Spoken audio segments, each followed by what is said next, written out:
Hi there, and welcome to my backyard patio in sunny Central Phoenix.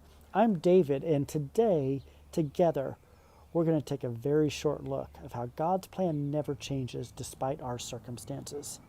Now, in order to do this, we have to go all the way back to the very beginning of time when God set his plan into motion. You see, when God created us, he created us to be with him forever and to enjoy him. He created us to follow him. He created us also to enjoy life.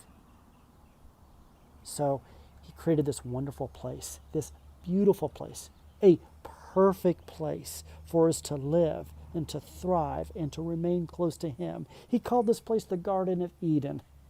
And then man made a complete mess of the place. You see, man took something that was so absolutely perfect and made it indescribably imperfect. That's important to remember, that even though that we might change, God doesn't. You see, God still had the desire to be with us forever.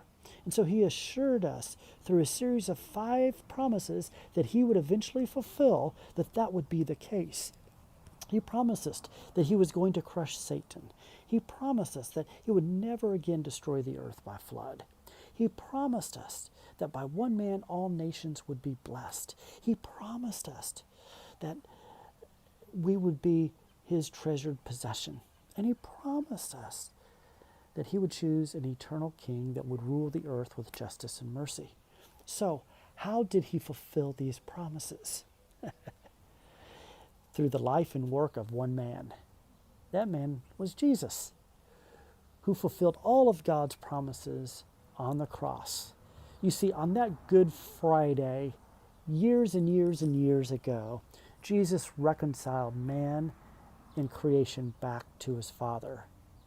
On that Good Friday, Jesus became proof that he was the man who would call many people from many nations into his Father's family.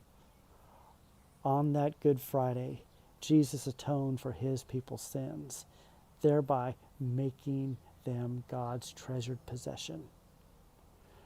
On that Good Friday, Jesus broke the power of the evil one as he rules righteously from above today. And on that Good Friday, he made a down payment that when he returned, he would crush the evil one. Today is Good Friday. As we see, it was the day that God's plan accelerated. It was the day that Jesus redeemed his people from sin and death and fulfilled all of God's promises. This is why we call it Good Friday. Now, let's take a look at your life. I would imagine a number of us our circumstances have changed over the past 21 days. So the question is, has God's plan changed? Absolutely not.